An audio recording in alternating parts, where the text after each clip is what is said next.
Unaangalia Msangazi TV.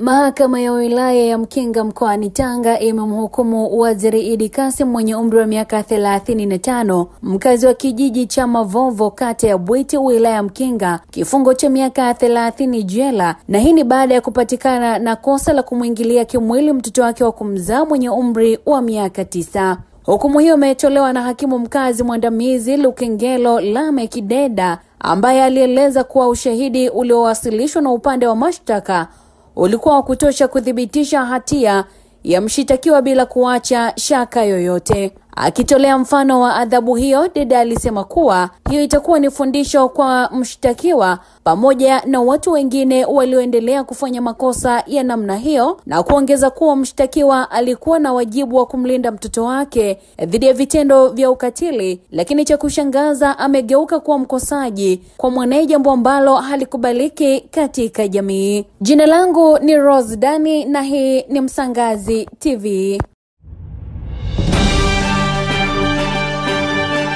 Unaangalia Msangazi TV.